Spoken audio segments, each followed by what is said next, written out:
to the Jim Fannon Show with Rob Berry, formerly of Bleu Bistro. He's got a new gig coming up. We're going to talk about that, life, and whatever else we want.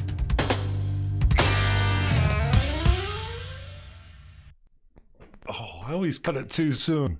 There you are, Rob Berry. How are you, brother? I'm good. Thanks for coming in. It's been a while, man. And I was just saying to you, I don't know you that well. There's something about your face, though, man. When I met you at the bistro and the food, you know, there's one way to a man's heart, right? Definitely through his stomach.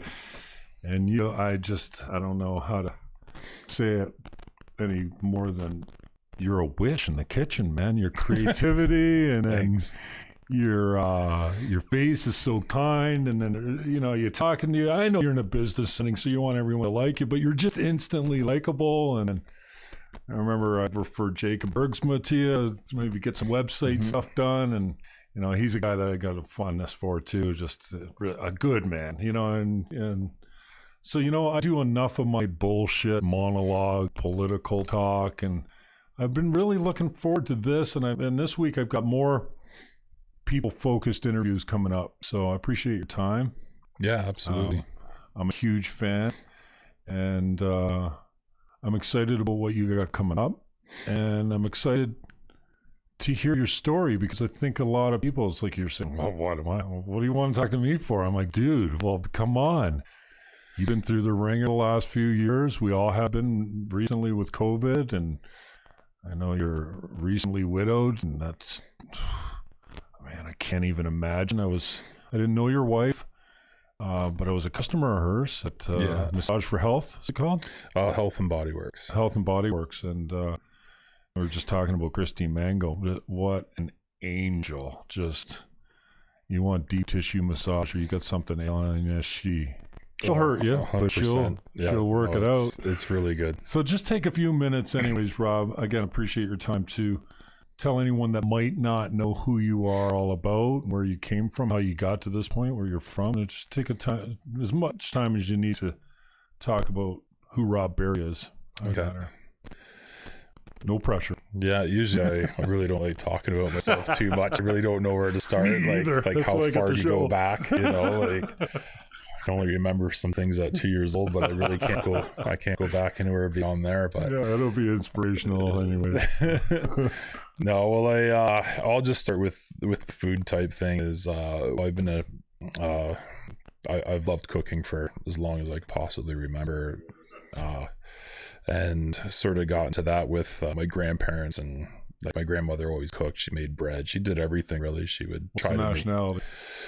She was part German, but not like sort of. She didn't come over from Germany, but I think maybe her her grandparents did. So you're Canadian many generations, then. Yeah, basically 100. Yeah. So there was really no German being spoken that I've ever heard. I don't even know if she knew how to speak German, right? So I don't know, but it's she just had this love of cooking, and I think for anybody who has that love, there's people who have the most important thing, which is their palate. Right, and that's what sets dishes apart. You can have as much skill as you want, but if you don't have a palate or put the love into it, it's your best tool in your toolbox. And I think it's just about creating something and sharing it, which I think is a joy. So when you were talking about coming to the restaurant, and I just want to have fun, and the staff that I had there, they were there for a long time. Oh, you had the same girls? Usually in those type of places you see a heavy rotation of talent on the floor as far as serving goes, but your girls were always the same, to the point where I'd call and they go, yeah, Jim, I know the corner you want. I'm like, I don't care where you put me, just don't put me in the middle or by the door. I like off to the corner or something like that. So yeah, I got wise on it, and make a reservation if you don't want to be disappointed. Yeah, and to me it was just, we had a ton of laughs. Every once in a while you get a little burr, and a little but it was very short lived, and then back at it. And so, but it was lots of laughs in a very family type environment when it comes to staff, where as I know their parents and chat with their parents, and it's a really good it's a good vibe, I guess. So are you a St. Catharines guy? You've been here your whole life type of thing, or? Yeah, I was born and raised in, born in St. Catharines at the General Hospital, which I'm sure everybody was back in the early 70s, and raised in Thorold. Oh, okay. So then eventually left, went out west, went to school in Calgary as an apprentice, and then just worked at a place called Emerald Lake Lodge out in the Rocky Mountains. Did you go to school for culinary? I did, yeah. So just sort of did that and put my heart and soul into it, and then eventually came back here getting ready to travel somewhere else, and I ended up getting a job and meeting a girl and staying here. Like, yeah, I used to call, and what's the place out on is it Ontario Street in Beamsville? They got a really good breakfast place in that strip plaza down a little Victoria Avenue. Oh yeah, what's that place called? I always forget what it's called, but I know what you're talking about. And I used to refer to your place as the Wellington Court of Breakfast. My cousin is Eric Peacock, so I mean it's flattering for both of you, I think. But Eric is just creative beyond measure and talented. And then, you know, as you're talking, I'm thinking of the last time somebody called me an artist. I'm like, artist? Yeah, Jimmy, like, come on, you're a show host. You know, how's that any different from somebody that sings and gets on stage? I go, well, let me tell you, anybody can do what I'm doing, but I guess maybe not. But, you know, I used to call it the Wellington Court of Breakfast because it was just, and then as you're talking, I'm thinking, this is my self-expression. And it means so much because if you swallow your truth or swallow your expression, it just manifests as disease, I believe. So getting it out there and with the idea that maybe somebody will be inspired by it. And then as you're talking, I'm thinking, this is your art. This is how you express yourself. This is how you give love to strangers, is by putting yourself into your dishes and watching their face, or, you know, the comments on the way out the door, which I imagine are mostly positive. Yeah, it's I think there's people who have a need to create, and I think everybody has it. Some people maybe have it as a hobby, and some people usually sometimes do it as a profession. And getting into business for me wasn't about, hey, I'm going to make a lot of money, because in fact, the reality is you don't. You usually put in like at least almost double the hours what other people are, and you're making less money. But at the end of the day, there's something about creating, something about having a vision and seeing that vision come to fruition and putting all the time and energy into it, and trying to sit there and I don't think when you don't look at the sort of dollar value of things, and you look at what you're creating, and then you try to make that an experience, and you are fair with what you're charging, I think that's the ultimate recipe to make a success in something like that. Yeah, I think you're talking about working for someone else, but then when you're the entrepreneur, there's thin margins in food, lots of waste, and you got a lot of overhead and stuff like that. This is not a get rich. I mean, it takes you to get to a level where you're really doing well. I mean, you're going to have to be established for decades and have a clientele that, you know, you couldn't produce that type of clientele at the Blue Turtle. There's just not enough room to make you could be packed all day and have steady seating, but you can't possibly have the numbers to create a profit that you know, be rich on. Right. The challenge with that was always, would I be able to hire somebody else to do what I do, and to take a break from it? And the reality was, there's not enough meat left on the bone. Like it wouldn't be. Your profit is your wage almost. Well, yeah, there was no profit. Like it was, you make a wage and your wage is fluctuating. So it all depends how it comes, and then things just get thrown your way and you got to deal with them. And, you know, like it's just the way things are. Cost of goods. So what happened with the Blue Turtle? Was it just like life took over with your wife's sickness and stuff like that? Is that why you shut that down in the beginning, or? Yeah, it was to shut it down and regroup, and I just couldn't regroup as quick as I wanted to. So I kept leasing the space. Before she passed, I just wanted to spend time with her. Yeah. So how long ago was it now? She passed away December 20th, 2016.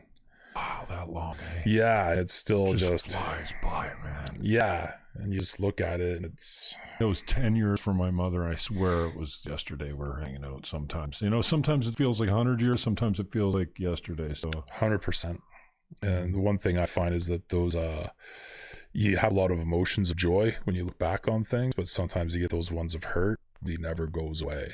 You know, that intensity of that sadness sometimes is it's there. Like it'll hit you at the weirdest times. Like I'm sure I'm driving down the road sometimes and I'll have an emotion hit me and all of a sudden I'm just gutted bawling driving down the road, and I'm like, I wonder what these people are thinking about looking at me right now. I'm having a little emotional breakdown all by myself here. Yeah, you know, I know what you mean, man. I'm a long way from that now because I've never been much of a crier, but my mother just broke me, you know, for many reasons. And yeah, I mean, there was, you know, you feel like a weirdo, but you're sitting at a light and out of nowhere it just pours on you. You're like, 100%. Man, it's really difficult driving and crying at the same time. You get kind of good at it after a while. I would have those emotions actually before she passed, because you try these things creep in your head and you try to push it out as much as possible. But the reality is you can try to push it out as much as possible. It's coming. Yeah. You can't hold it back forever. No. So it was a matter of spending time with her when you first closed it down, because she was still I had a week. It was very sudden. Like, not. She was trying different chemos, and she was to try a new chemo on. She passed away on the 20th, which I think was the day she was to start a new chemo. But it was just happened to be on Monday. She woke up and she was not very coherent, and just really wouldn't move, and went to bed that night and she didn't wake up in the morning. Wow. So it was she ended up contracting she got diagnosed with cancer on May 10th in 2012, which was unfortunately her birthday. Nice. Yeah, so it was a long fight, and she was in remission for about 8 months or so, and I think just the amount of chemo and all the treatments just finally caught up and sort of. Yeah, my mother said she'd never take that shit. You know, she watched Frank Prantera's father, Sam, go through that, and she was always of the opinion that quantity, not quality, or quality, not quantity. Mm-hmm. Like, and I remember having the conversation with her, like, it was almost selfish of the family to want to prolong this man's life so that they could spend more time with him. Meanwhile, he was in a miserable state. I don't know too much about Sam's, but that's kind of how we envisioned it or talked about it. I'm not saying, you know, anything about the family, but this is what we all go through. And I remember bringing her back from Travinsky for one of her many treatments. They misdiagnosed her here in Niagara, right? They missed what cancer it was. It was in her lungs, but it wasn't the primary cancer. It started in her kidneys, and they completely missed it. So I don't know if she had different types of cancer, but whatever. As soon as they opened her up, then it went straight to her brain. She had 100 lesions on her brain. So she was getting radiation, cobalt or whatever for her brain lesions. I remember coming back from Travinsky, taking her for one of her things, and she looked at me like a little girl. She says to me, you know, it's weird to have your mother recess that far in fear, you know, that she was like a little child. And I'm driving, and she looks at me and she says, you agree with what I'm doing? I'm like, yeah, Ma, whatever. Absolutely. And she looked at me, and this breaks my heart. She looks at me and she says, well, if it's my only chance to live, I might as well take it. And I think that's how they get you. She took the oral chemo. Right. And it destroyed her. The blisters inside the mouth and hands and feet. And just, it was disgusting the way she went down. And then we managed to get her into hospice. They were very, very generous there. And then I couldn't believe the level of care that those people provided there. It was unreal. I remember telling one of the girls and then saying, hey, we just do what we do for our own parents, you know, and she died in our arms. It was strangely beautiful, you know. as being the older brother, the oldest sibling, I was the one charged. Well, I go into leadership mode when crisis hits. It's just how I'm wired. And you know, we're waiting for Steffi to come home. She was my ex-girlfriend at the time, former fiance, and she was hanging on. And I remember lying my ass off to her on her deathbed, saying, "Steffi's home. Don't worry about it. You know, all the estate's been taken care of. We're done." I said, "You can go." And she got coherent for a few minutes, and after that, it was just like I'd given her permission to go. Yeah. And it's amazing how they hang on, man, because they're hanging on because my son's here. Like, I'm not going to die in front of my son. And it's amazing how the human spirit will keep your heart going when nothing else is working, you know? But absolutely. It was strangely to have your mother die in your arms. I don't know how it was beautiful, but it was a strange beauty to it because she just gave up and she was gone, and then life continues, you know? So yeah. Well, I'm sure during this COVID time when you get people who are passing away alone and stuff like that and can't be seen, like I think that's the other side you don't want to go. Like when my wife Adrienne passed, it was I called everybody. So family, friends came over. Everyone got to say their goodbye. So when she didn't wake up in the morning, I don't think I actually called the funeral home to come pick her up till around 5. So there was a lot of people in the house, and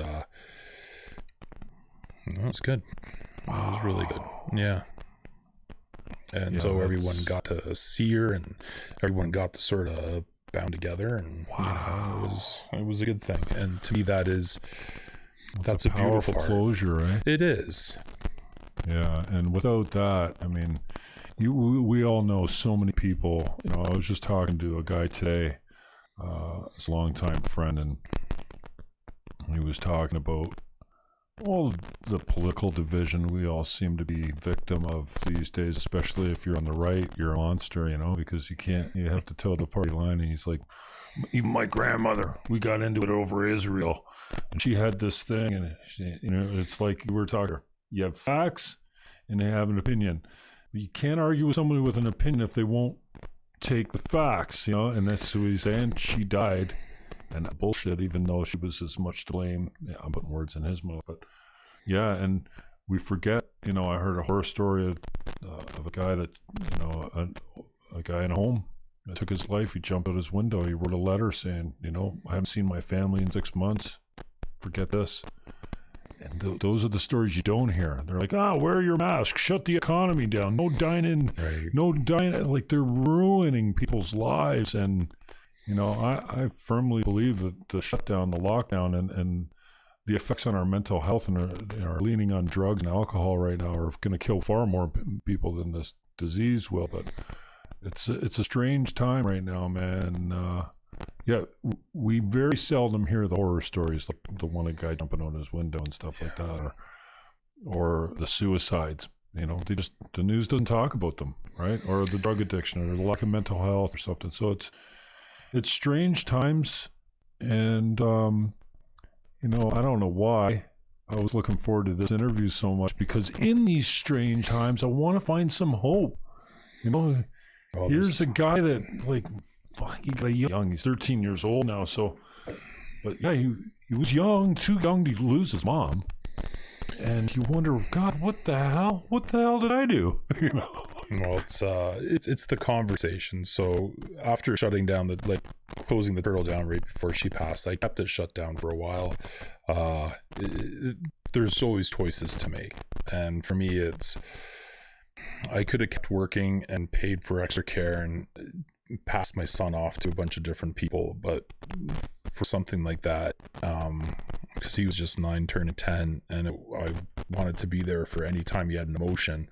I wanted to be the one right there. Mm-hmm. So you either spend your time to make money, or you spend money for time, and that's unfortunately this world. Those are your two options, and I chose the latter and spend money for time, and to me it was the greatest decision. And because we would talk, and because he has his things, and especially like to me, Christmas has always been a special time, and it is for my son as well. And seeing my wife pass away 5 days before Christmas, he still loves Christmas. But then you see all the movies, and it's kids sitting with their mom. It's everyone doing everything with their mom, and there's a lot of that Mother's Day, and it's just, he's a kid, you know. He's like, why did she have to go? And it's like, we're just lucky to have known her. Yeah, and I was gonna say, it's hard to. Well, it's sometimes not so hard. Sometimes the beauty of something so tragic like a death, you can't escape for some reason. You know, when I was with Steffi, her uncle Aldo Mantini, Wellsprings, his sister picked up on that as a cancer support center, because there was nothing when Aldo was alive. You know, there was no support center. Yeah, you had to go to Hamilton for treatment and stuff like that, but there was no outreach or programs for people or family members that were suffering of the loss of them. And I was fortunate enough to be at Aldo's bed when I think I was in the hallway. The family was beside the bed, but it was weirdly beautiful. Like, I mean, and he was a real character, and he's saying, "You look after my angel, and if you don't, I'll haunt you forever." So I hope I did a good job. I'm not haunted, but I mean, she's married and got a kid and all that kind of stuff, and she's still my little girl to some extent. You know, I never talked to her, but it was a weirdly beautiful, and they're all very Italian. So the bond was so tight and stuff like that. And so sometimes you can't get away from the beauty, and you think, well, this is weird. How can I find something so tragic beautiful? But, you know, have you or your son, what's your son's name? Riley. You see any blessings or anything kind of silver linings that, well, I know you'd trade everything to have her back, but like, anything that, because I hear your positivity saying, I'm just glad to have known her and spent that time with her. Same with my mom. She died at 61. I feel a little ripped off, but you know, when you're 8, like, I can't imagine not growing up bitter. You know, the one thing I tell him, and that, you know, like for myself as well, is that when someone dies, it doesn't take their love away. It's still there. It's still something to draw from. It's not like the love just went. They looked at you, they loved you. You can't take that away. Yeah. You can't take that away from your grandparents. You can't take that away from anybody who's special in your life. To me, it's always a source of something to draw from. It's like when I idolized my grandparents, and my grandfather's work ethic was like just so phenomenal, and what the time he took to do something right. I obviously do that in my stuff, and I still draw from that. I still draw from the experience with him. I still draw from his strength. Like, he went to World War II. He came back, and I sit there and I go, you know what? When things need to be done, I'll draw from that. And I think that when people are in your lives, they give you certain things. And I know that I have a friend who was teaching in Ecuador, and he was on a mountain bike. He just went over the smallest hill and became a quadriplegic just like that. Wow. And so him and his family are now back here, and he's here, but they were teaching, and he has 2 young kids, and they were like friends of Adrian, like, you know, before I met her, and they were like, you know, how she conducted herself and handled it with such positivity and strength, and how she just wouldn't let anything beat her down, and she was still just a beauty. She's one of the nicest people I've ever met in my entire life. And that's what was a constant, like, the contrast between you and her was a struggle all the time, right? Well, no, not really that. We had different, we had different ways of doing things at the time, but no, it was always awe-inspiring for me. But when he said, like, that's an inspiration for him, and he drew from that. So he drew from knowing Adrian and fighting with what he does. So when he started going through his recovery, he was like, all right, I got a bowl of Cheerios for breakfast. I'm just going to tip it over and try to flip my Cheerios over because I have some movement. And then now he was able to do that with nuts and bolts, and he had to retrain his body, right? He's a very smart guy anyways, like with how your spine works and everything, and sending, you know, messages through it. And so he's still considered a quadriplegic, but he can use his hands, he can move his chair, and he can actually, like, we went to a friend's house and he actually rolled his chair up to the side, stood up, and just fell into the pool, and, you know, was doing his exercises. So he's still has a long ways to go, but he was fighting for it, right? He's like, okay, I still have some movement, I have some sensation, but he drew from that. And I think everybody can. And I think that's why when somebody goes through something, people just being there, I think, is a lot of support. And I think when you're overwhelmed with that, you can always draw from that. And we have such a huge support network with me and my son. And so we're very lucky. And like, it's just the way it goes. My wife's dad passed away 2 years before she did. And sometimes the universe just works in weird ways. Mm-hmm. Like, we were going to get a dog and pick it up on December 23rd for our son. But the litter, we went to obviously like breeder or whatever, and but the dog did not have the litter that they wanted to, so we did not get a dog. But like, we still have a dog left over from the last litter, which was born on September 11th, which was mine and my wife's anniversary. Oh, what a weird day to have and an anniversary. We picked the dog up on sort of the 2nd-year death anniversary of her dad. So then my wife ended up passing away just over a month later, and that dog is like helping my son because he loves that thing so much, right? Mm-hmm. So it's weird how it's just weird. Like, sometimes things like that happen. And I think sometimes we're pretty busy where we miss those little tiny things where things just happen for a reason. And you're like, why did it happen like that? And you got to take that as a win, as a little blessing. Because it does help, right? So yeah, it's strange. I've only just started, I've been fired a couple times from, gigs that I really liked, like the radio show, I made fun in 610 of Grape and Wine, and well, that did not go so well. It was one of my best segments, though. It was funny. I was like, when I listened to my last show on terrestrial radio, I'm really proud of it. I struggle with what I produce here for whatever reason. It's a totally different animal, though. And then canceled from YouTube. Started making some decent money. Canceled for no good reason. Crushed again, Yeah. The station did something because I had a synergy. I had, the media credentials, the newsroom, the 3 stations in one building. I loved the whole experience of that radio business. And I had a show at CHSC back in the day, too. And then I get canceled from YouTube. I'm like, now what? It was my only income, pretty much. I was selling real estate here and there, and then I got fired from that. And that's like I said to you today. You know how hard it is to get fired from a broker in real estate? Like, they keep on the slugs no matter what they do, but you get political and you have a big mouth and you call people names. Yeah, sometimes people just don't want to be associated with you. But then, I was given a little bit of hope by a friend of mine that built me the website that I'm working on so that I can broadcast without censorship. And just then I started going, like, even after I got fired from 610, I was like, well, if you want to be anyone in this field, you're going to have to get fired a few times. And I kept telling 610 when I was there, I'm like, I want you, my goal is to be fired by you guys 3 times. Right? Like, I'll come back, you can fire me. And it was kind of a joke, but I started seeing it as like a blessing.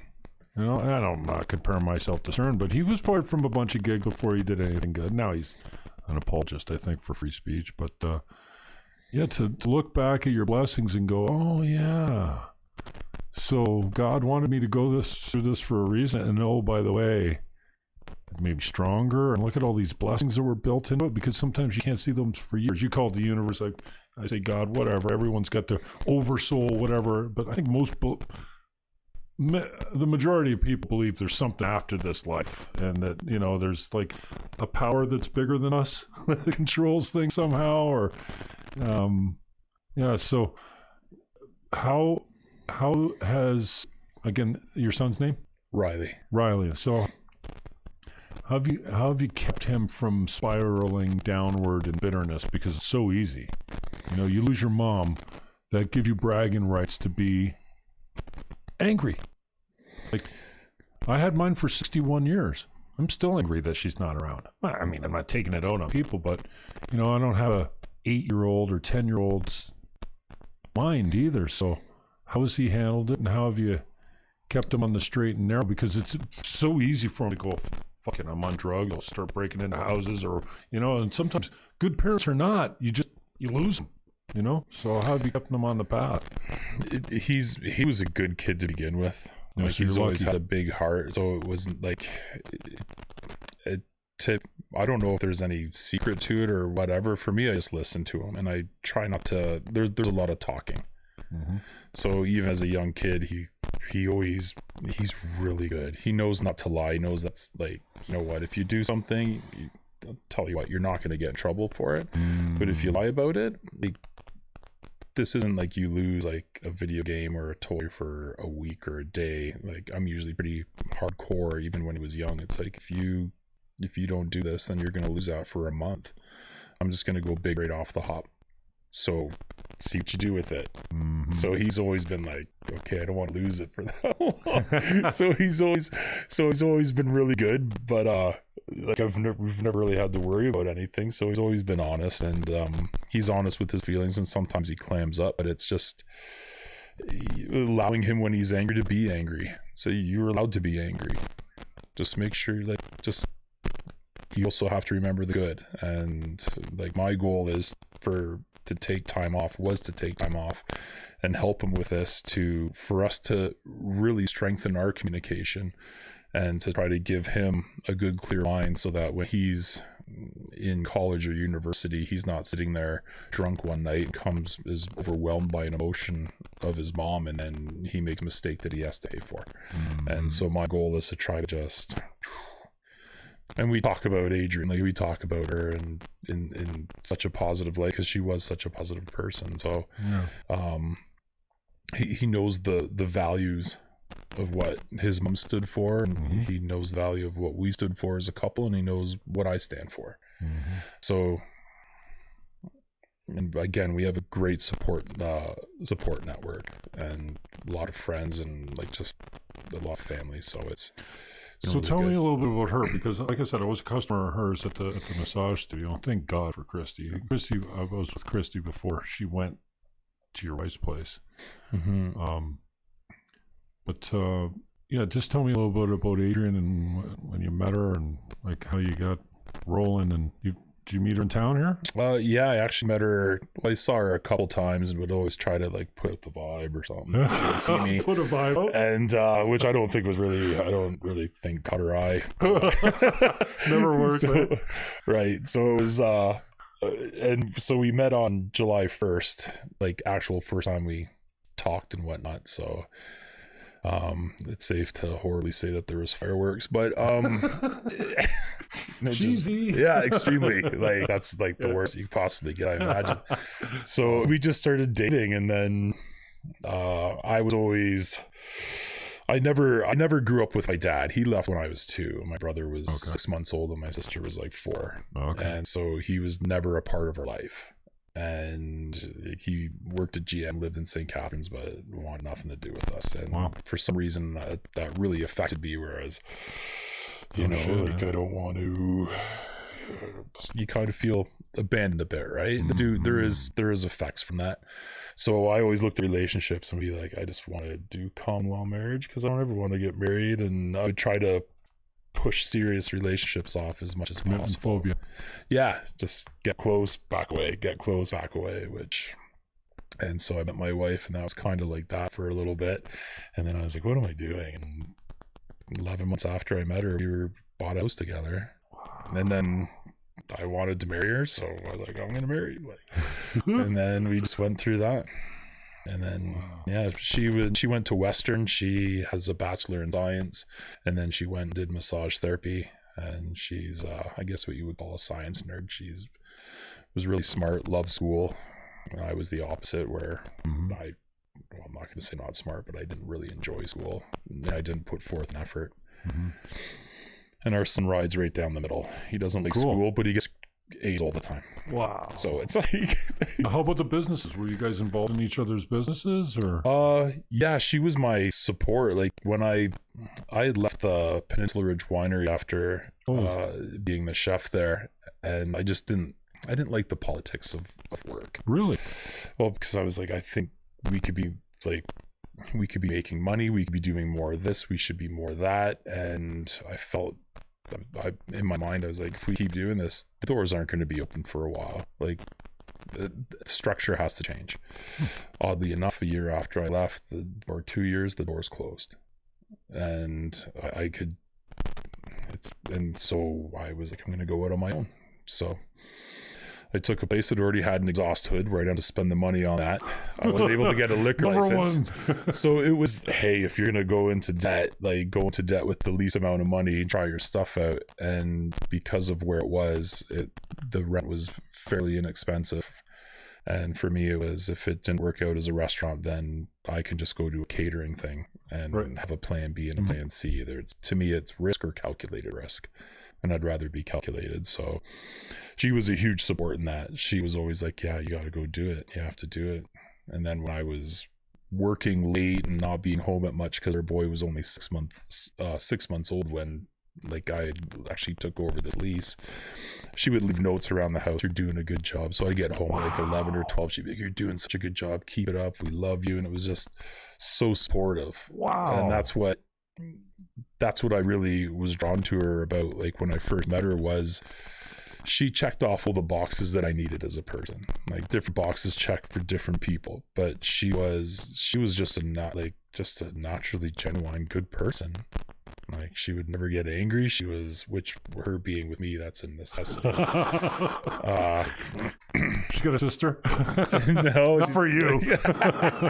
But it's no, she was just very supportive. And then she was actually massaging at the Bugsy's Plaza, right where Dr. Ron Fast was and so she was the massage therapist for Dr. Ron Fast. And then when he left, she was like, should I take over this lease? And I was like, I think you should. She's like, can I do this? And I was like, yeah. And then eventually, after cancer was in remission, the place on Linwell Road became available. And it was one of those things where it was a doctor's office, so it was paint and move right in. Really? Because all the rooms were already there. Reception area was there. Everything's there.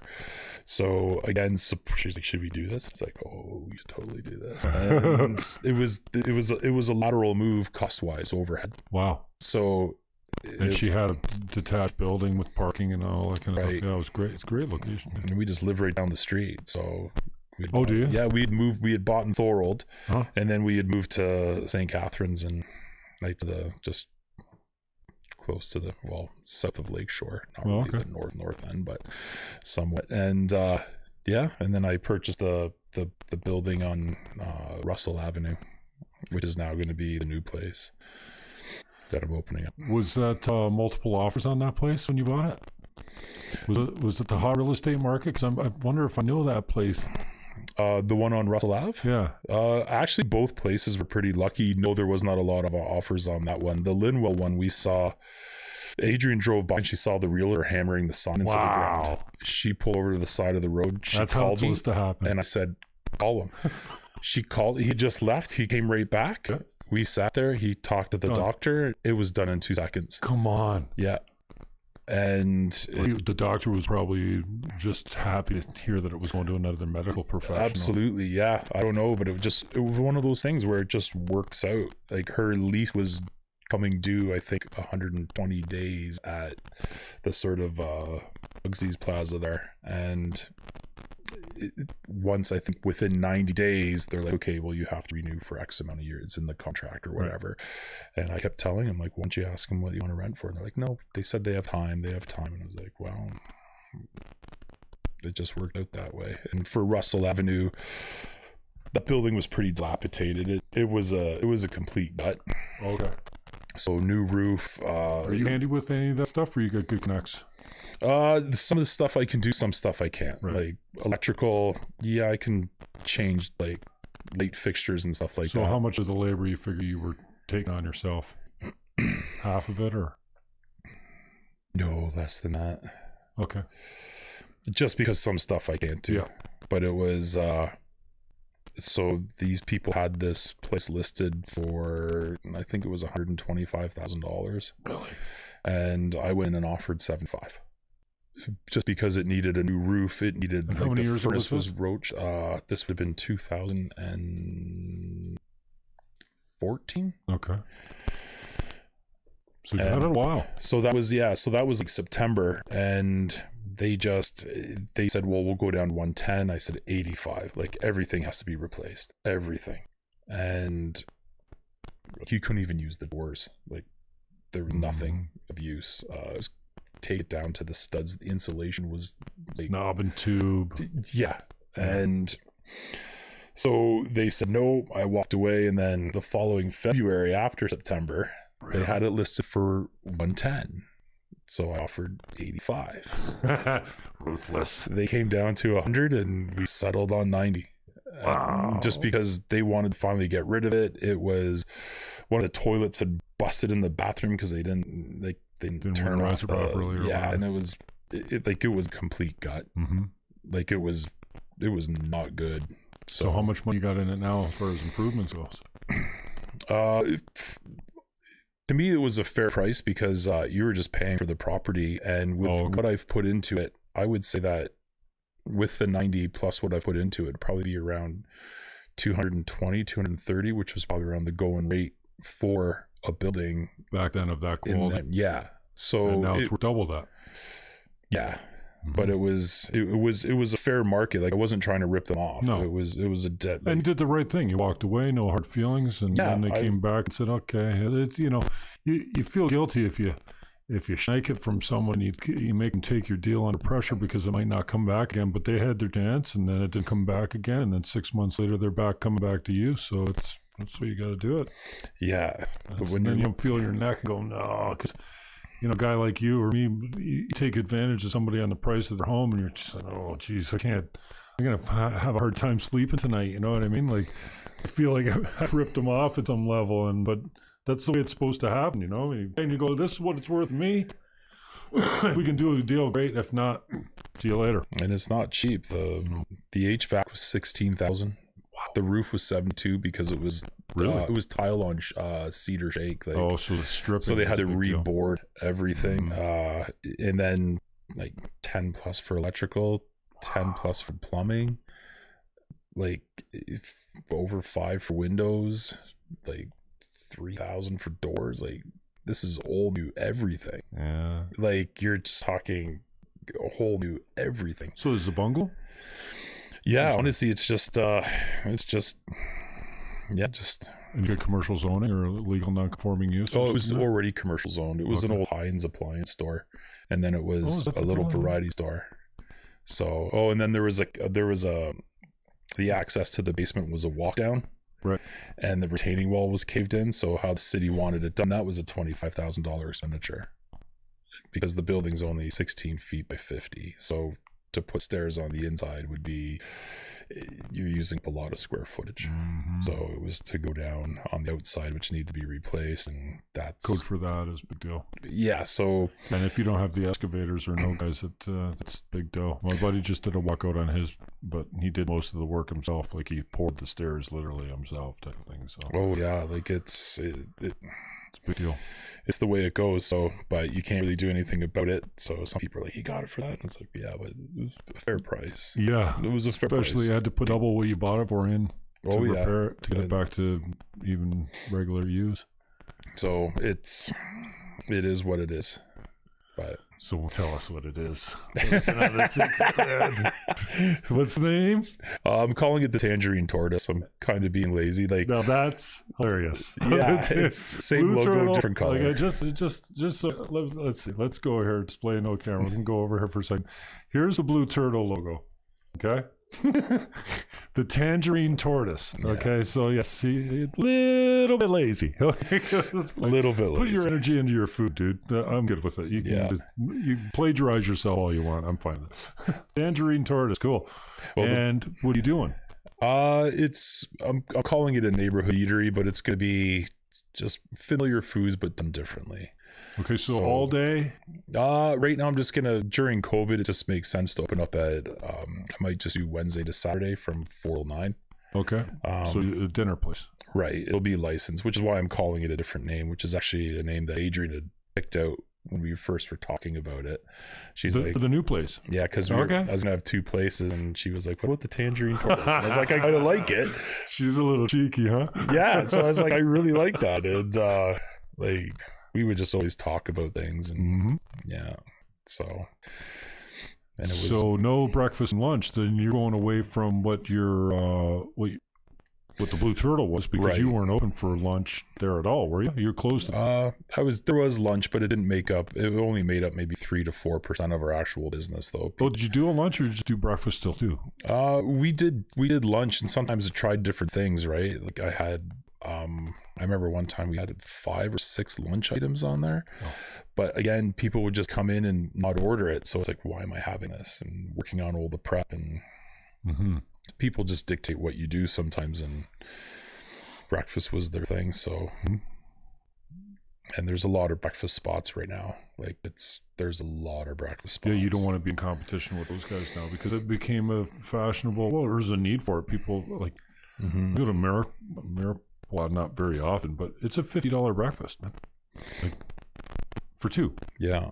Like, and worth it, I guess. But you still got to eat lunch. Yeah.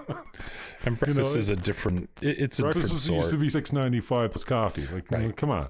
Yeah. And getting used to a $25 breakfast or whatever, it's probably with tip or whatever. It was never that much at Blue Turtle, but man, that cost of goods. And you changed the way I ate breakfast. Oh, like good. Lobster scrambled, man. I'm like, the day I went off the menu, well, it didn't matter because you'd still make it for me. But I'm like, he's got, he'll do it for you. You always have a side pork belly with it too, if I'm not mistaken. I never had pork belly before. So and this place on Victoria Avenue, which I knew his name, another nice guy. I go in there, I'm like, he says, you know what you want? I go, yeah. Where is it? Where's green eggs and ham? Oh, we took off the menu. I'm like, dude, like, that's the only thing I eat here. Like, well, I can't even do it for you because I don't get the specialty ham. It was like, and that lobster scramble just nah. And now, what's her name does a pretty nice job of it as well. Yeah, she does a great job of it. Maddie, yeah, Maddie does a good job. Yeah, she does really. She puts her heart into it.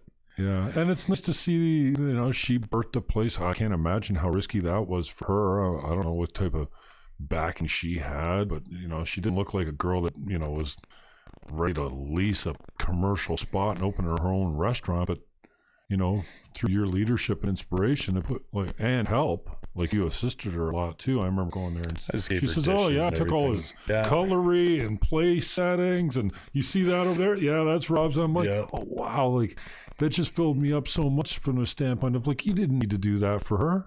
You want people to succeed. I'm a strong believer in our community, and I see Niagara as different than other people see Niagara.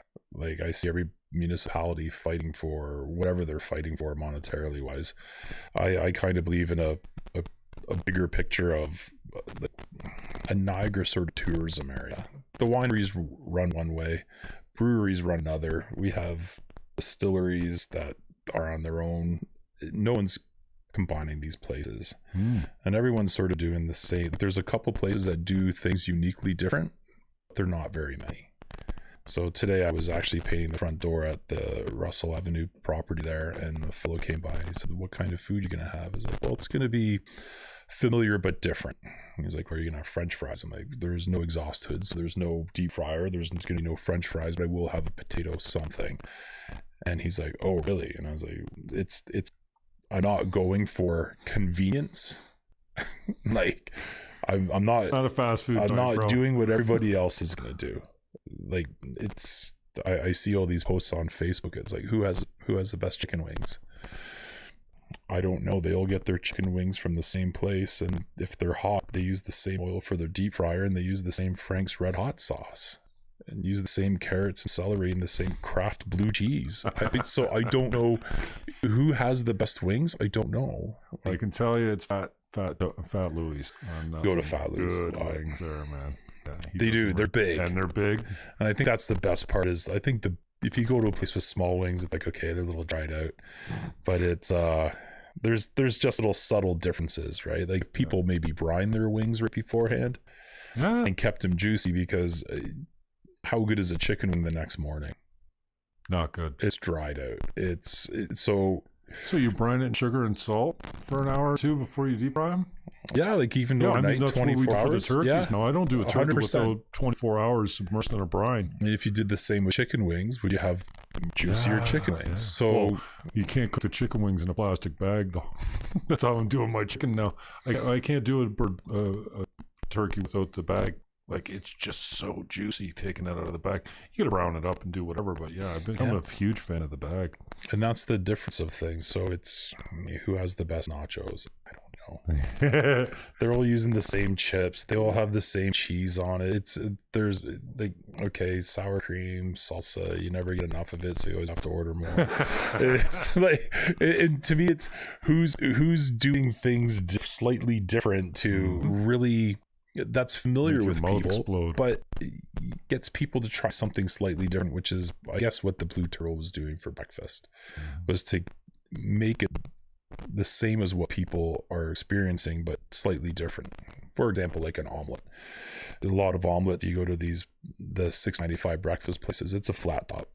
You put an omelet, it goes everywhere. It's rubbery. They roll it, they throw it on your plate. Whereas I would do everything in a pan. All my eggs were done in a single pan, and the textural difference is so far apart. You've got thickness, which means fluffiness, you're constantly moving your eggs in it before it has time to set. You're constantly moving it, and then it finally binds, and then you put your stuff in and roll it over. So you're using the same amount of eggs, and your omelet looks twice as big, but the mouthfeel going through it, texturally, it's a lot different. It's not as rubbery. 4-cheese omelet you used to do was magnificent, man. But that was 4 cheese, bacon, eggs. Like there was it's the same as everybody else is doing, but the technique is done slightly different just to create a different overall experience texturally. So, and then you get creative with the cheeses too, which is way creamier than just a mozzarella off the shelf or whatever like that. What was you using? It was for those cheeses. It was Asiago, goat, aged cheddar, and brie. Brie, that's the one. That's where you know a brie when you feel it on your tongue, even if it's melted. You're like, ooh, that's sweet. Yeah, that's the brie that really set that thing off. So it's just doing those little tiny things differently that set things apart, which is what I'll be doing at the new place. Cool. To make a short story as long as possible, but it's thank you. Yeah, gives me more time to insert commercials. So a couple weeks, you figure? Yeah, I'm hoping for. I'm just because you said a couple weeks here a couple weeks ago, so I don't want to end up in a couple weeks vortex. Couple weeks. I'm definitely opening up next week. After Thanksgiving. Cool. Are you having a soft open for invited guests only type of thing? I'm gonna just, because of COVID, I was allowed 36 seats. Okay. But with COVID, I now have some dividers, and I'm doing 24, but that's 4 tables of 4 tables of 2. So if I get a bunch of 2s, it's 16 people. Okay. So for me, a soft opening would be, I think I can do it just where I don't have to really do a soft opening. I'll just let people come and check it out. And you're going to have beer and wine? Yeah. And maybe a couple cocktails. How about, you going to bring in any music or? The place is pretty small. Okay. Again, it's only 760 square feet. It's you're just going to concentrate on the food for right now. Yeah. It'll hopefully have a good. The interior is pretty good. It's got a good warm feeling to it. Nice. Cool. And what's the specialty going to be? Oh, that I don't know. No, that I don't know. You don't have a vision for this is going to be my anchor of the menu. Are you going to do steak? There'll be those going to be like your beef, lamb options. Like I used to do these goat cheese and spinach soufflés. So okay. I'm really keen on doing that with a lamb shoulder on it. Cool. Yeah. And the price margins the same, or the entree would be kind of in track with the Bleu Turtle or pricing wise, or are you going to have to go up because you're going to go up just to the price of I keep my cost of goods at their set percentage. Yeah. So it just depends on how much the actual thing costs. I just got a cough here, so excuse me.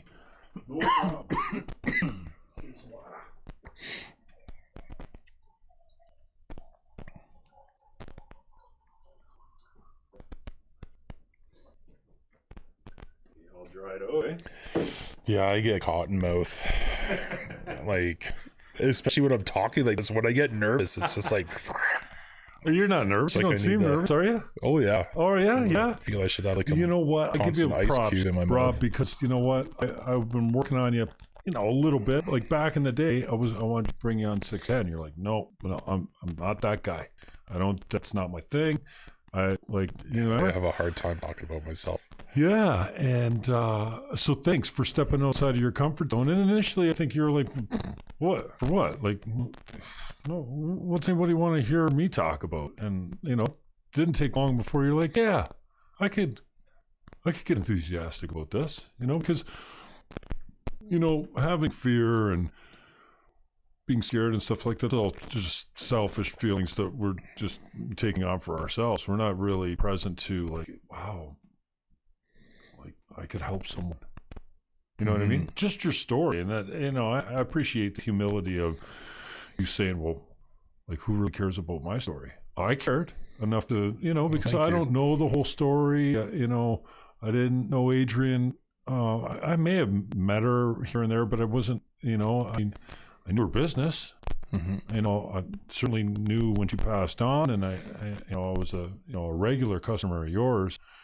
But I just found, like I knew kind of like what happened, but I don't know anybody that's even close enough to you to know to say, oh yeah, he's doing all right or whatever. So I figure, well, come on the show. Like I can get caught up, and I've been finding myself like you were one of several guests since lockdown, not because I wasn't having anyone in, just try and get anyone to leave the house, Right.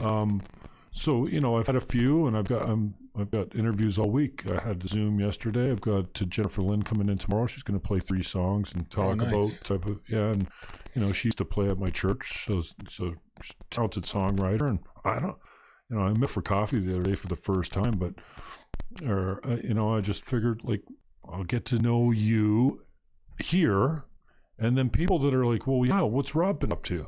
Because, they don't have your phone number, and they can't just call you up and say, hey, what's happening? So at the very least, spend some time here, and then, I don't know if it helps out any as far as promotions goes, but you can't get too much PR, you know what I mean? So yeah, I hope that somebody comes in and says, hey, yeah, I saw you on Jimmy's show, like, way to go. Yeah. I wouldn't have known type of thing, because let's face it, we're horrible marketers, when it comes down to you're a chef. Yeah. You're a talented chef, and I'm sure you got many other talents, but promoting our own businesses is our greatest strengths a lot of the time. So it's hard to see how you come off sometimes, right? Like okay, well, I'm just a guy. Do goofy things like everybody else, right? Like I find a lot of humor in a lot of things. There's a lot of things I don't say because maybe it's the funniest. People just don't usually get it. I always have a long-standing joke with friends that like every time I say something I think is funny, it's just crickets after. Like everyone's just staring at me, and I'm like, okay, yeah, I'm pretty much used to it's on this. the delivery, bro. Yeah, which I've obviously you gotta work on that. Yeah. Yeah, that's awesome. Yeah, cool, man. So a couple. What's the date? Do you have a hard date? I was hoping for, since everything shuts down on the Monday, I was hoping for Wednesday or Thursday, but I might just push for. I mean, everything's shutting down. Well, with like Thanksgiving, like on Mondays, you can't go and grab food and stuff like that, so it pushes things back a day, right? Oh, okay. So if I was going to open up Wednesday, regularly I'd be able to get my stuff on Monday, do my prep, what I got to do, but opening up for Wednesday after getting everything on Tuesday because Monday's closed because of the holiday, you can't really, it puts a lot of pressure on it. So I'd rather just make sure I'm getting everything right. How you set for staff? Oh, good. I have some. I guess you're not bringing Maddie back. No, she said she would work for sure. Yeah, she's like, I'll help you. Because she's closed at those hours anyways. Yeah, she's like, I'd love to come and help you. Yeah. Yeah. Well, we still get together and we still talk, like even with the other, like. That would be cool to have a familiar face like Maddie around, because she was with you there and then, started her own place. And then, that would be like coming home. Like if I walk, you want familiarity, even if you're going to a shop, you're like, hey. hey, I know you. Yeah. Well, she's a taskmaster. That's what really made the turtle really good, as well as everybody adds something to everything. Like, not only just like having great work ethics, but just Maddie's it. What was the other girl's name? Was it the turtle? Eileen. Yeah. You stay in touch with her? She's going to be in the new staff? Yeah, we chat all the time. Yeah. Yeah. So she's a solid girl. Yeah, it's everybody. Even even some of the cooks I have, one just came back from BC. We were chatting, and like, yeah, we're just always doing whatever you can, right? Like, yeah. It's a good bond. You do a lot of mentoring behind the counter? You probably don't see it as much as that, but I mean, anybody that's standing beside you's got to be grateful just for the opportunity to mentor with someone that's got the talent and experience that you've got. It's like anything. Some people have it, some people don't, and you can't make people want to do it. They have to want it from within. So when I would talk to people, be like, listen, what do you think about that? Do I have to tell you? Do you see it yourself? And there's times at the Turtle where we would sit there, I would just tell the girls, or be like, okay, like, food's going to be 20-25 minutes coming out of here. Can you let the customers know right away? Because there's nothing worse than people with food getting upset. Yeah, especially because you go to an eatery when you're hungry, so you're already hangry, I guess they call it. Yeah, and if you know right up front, then you can make your own decision, right? Well, communication is integral in anything, for any company, any relationship. However, communication is the key. And if you can sit there and create good communication with your customers, then they have an understanding. And usually it wouldn't be 25 minutes. It would just be a hump, right? It would just be everything just combines. You get logjam and then you get through it. But people, like, the staff took it good. The apprentices took it well. And they'd be like, okay, like, I have to accept it from me. Like, you have to want that. And so they took it. They're the ones who did it. All I did was say something. They're the ones who lived it. So they're the ones who put the effort in for it. Cool. So it's just as much on their back as it is with maybe me just giving some tools. You're going to have a flexible menu, like different things all the time, and rotating stuff, because at the Blue Turtle is kind of, and Maddie's picked up in this tradition too. You just put it up on the chalkboard, and the chalkboard's different every time. All I wanted to see was scramble lobster, Yeah, I'll have to stay. This is definitely a different sort of way to look at it for me than what the Turtle was. Okay. Because a little bit more of a permanent menu? Well, I wasn't really getting a lot of business from surrounding homes. Okay. So it was a large part of everyone sort of congregating there, whereas I am such a very large residential area, and all sorts of like income earners within that area, that I need to be able to be sort of approachable from that side. What, from the financial end of it? From people understanding what the food is. Oh. And then, which does have effects on financial aspect of it, and then also being able to be creative enough to bring in some outside people who want to try something that maybe nobody else has. And so it's trying to, but not having a big menu because it is a small space, and trying to really figure it out. So it's trying to come up with some staples and then maybe a rotating menu on the side of something, so like a little half and half. It's a whole different way to look at it, so I'm just trying to wrap my head around it. So we'll see what happens. Cool. Who's helping you out? Well, I've got a friend's son who actually is an airline pilot, lives 2 streets over. Nice. And since he's not flying, he does have his smart serve, so he's gonna come and serve for me because he needs a job right now. He got laid off until they open back up. So he's gonna help out with serving. I should have everything in the kitchen done. I'm doing things a little differently, whereas again, I don't have an exhaust hood or a deep fry, and there's no open pan cooking. Wow. Yeah, so it's just using the new technology with ovens and things that is what I'll be putting it out with. Really? Yeah, so it's a bit more, it's more prep, less execution.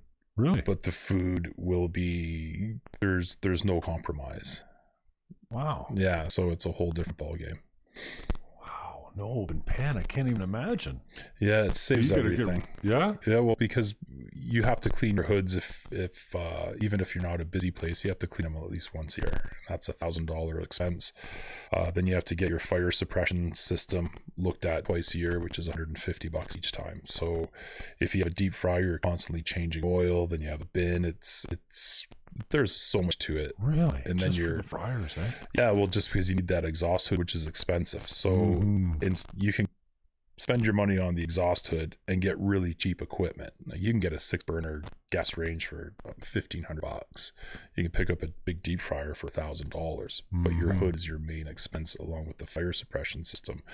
Whereas this new system is like, you don't spend the money on the hood, but you're spending money on your cooking equipment. You got a website up for the new place yet? Not yet. Okay. I thought I had the domain already, but I don't know. You haven't even got the domain yet? Well, I thought I had it. And I was like, maybe that was master business license. What happened to the what? Well, I don't know. I thought I had it. I had a couple things on GoDaddy, and I was like, where is that? So I just got to register it. And okay. Go grab it. All right. Well, maybe we need to give Bergsma a show. I don't know if he's taking on clients now with that kind of stuff, but I just saw him. My son, the Hurricane, just played a play. You remember the old Detroit Motor Inn, Lundy's Lane and Town Line Road? Yeah.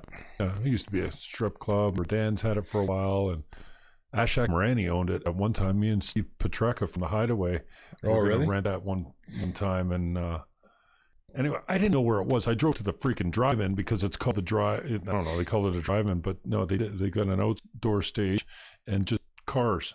Like they were actually coming by and saying, like, get back to your car, get in your car, like you could party in your car. But then it's rain, and it's my son, the Hurricane. I need to jump up and down and dance. You know, Roadways open for him, and Revive the Rose, and then Revive the Rose, a band from Welland, Andrew Kalanico, and then they opened for the Trues the next night. But it broke my heart because Hurricane's like, this is our last show of the year. Well, they would have had 50 shows this summer. Right. You know, if it wasn't for COVID. And that's how they make their living. Like, I mean, and it broke my heart to hear that they're, done for the year. But this has been a tough year for everyone, man. It's, some people are having a hard go. Some businesses are flourishing. I know that Eileen, she works at a place that makes hand sanitizer, and I think they grew from 150 staff to 400.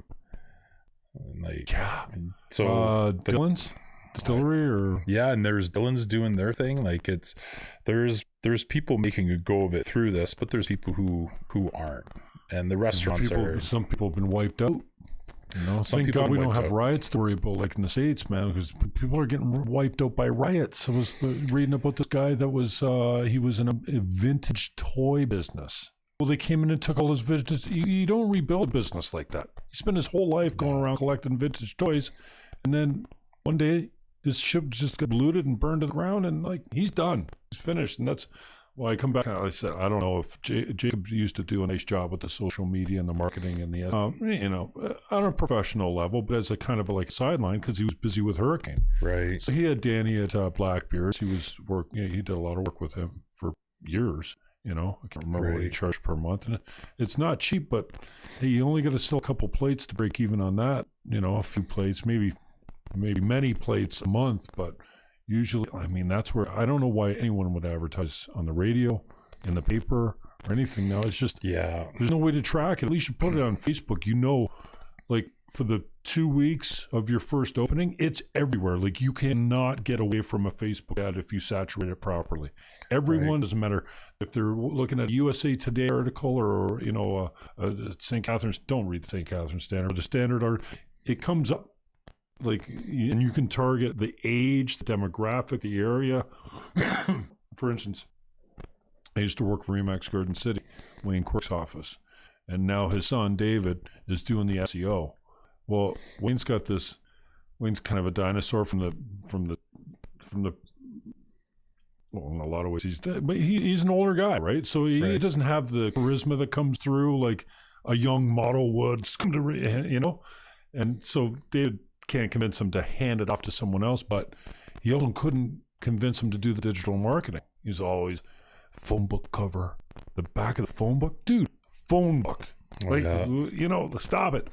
And with now, it doesn't matter if I'm on Crowder's site on Facebook or whatever, there's Wayne Quirk, there's Remax Garden City, there he is again. It just, even if I click, I don't want to see this ad anymore. I'm not sure I have with Wayne, but you can't get away from it. And that's the one thing about the digital marketing is you can track it immediately.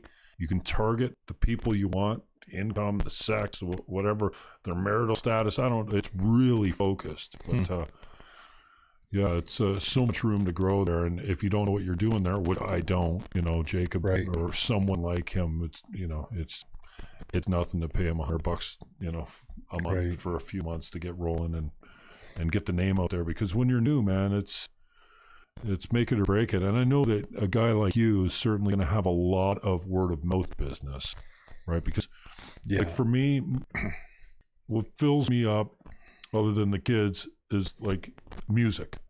So if I drop a Theater Crisp, I went up north with a couple high school buddies of mine, and I only had a few discs in my car, so I brought them. Well, I put Theater Crisp in, and Jimmy Reed's like, dude, what's this? I go, Theater Crisp, you like it? Well, I got my vocal sample on one of the songs, so I really like that song, but it's one of their best songs too, right? So I'm really proud of it because I know these guys. Well, they wouldn't love it. They're like, hey, put it on again. Well, I'm fine with it because I love that album when they never heard it before. I sent Jimmy home with the album. I'm like, dude, this was given to me at the premiere by the band. You can have it. Like, that's awesome. You know what I mean? Like, I've got it on my computer. At least I think I do. If not, I'll buy it from iTunes again. But I was just like, I sent him home with Theater Crisp and Aaron Berger. Aaron Berger and Blue Stars, his new stuff. And he's just so talented. But for me, that gift of like, here's a song and a group that you can love for years, decades now. Like, that's my biggest gift. And having guys in with you, somebody saying, you know what, thanks for that. I didn't know about that. And you changed my mind on this. That's great. And, you got to do it any way you know how and use your talents, right? But your talents are obviously your self-expressions through food, and God bless you, man, because you changed the way, and you raised the standard for me on breakfast, right? So now, how come I can't remember that place on Victoria Avenue? It's crazy. The name always escapes me. I'm gonna find out what it is. Anyways, thank you, brother. It was really cool getting to know you, and I appreciate your time, Victoria. I'm gonna find this. Well, thanks for having me on, and I appreciate that. Yeah, no, it's my pleasure. I gotta get this. What the hell? I can't even spell. VICT. Have breakfast. Oh, that's Regina. I'm coming up with this. Reveille. Okay, yeah. Reveille brunch. So you're not competing with these guys anyway, but I called the other day. I'm like, dude, is green eggs and ham on the menu again? He's like, no, it's still. I know that instantly he was like, oh, you're that guy. And then I said, but at that time, I'm going to you open. He goes, oh yeah, we're open. I said, oh, awesome. And then before I was out the phone, he was like, takeout. Well, the guy I was with, he's like, dude, breakfast is not takeout. You don't take breakfast out. I go, dude, we can take it from the restaurant to my tailgate. We eat in the parking lot. How's that different? Oh no, it's not the same. It's not the same. Like, okay, whatever. Right. But okay, so we'll put this up. You don't have the website, but I'll just put your personal page up here. Here's Rob Berry. I'm on your fake book. Oh, I hate fake book. And hey, is the kid going to be helping you out? Yeah, he's going to be there. He's not all the time, but he's gonna start. You got a picture of him when he's really young as your yeah. Cool. So he does a lot of chores around the house. He's really good with that. I don't have to ask him. He does everything he needs to do. Awesome, man. So I told him that he's going to be coming to help out. All right. And I just bribe him with food and he'll be all right with that. So cool, man. All right. I love you, my brother. Thanks for coming in. Thank you so much. Much appreciated. That was an hour and a half. Is it really? Yeah, it's 4:30. That's crazy. Nice job, brother. Oh, thanks. All right. Love you. Peace out. Thanks for watching. Share, like if you'd like, and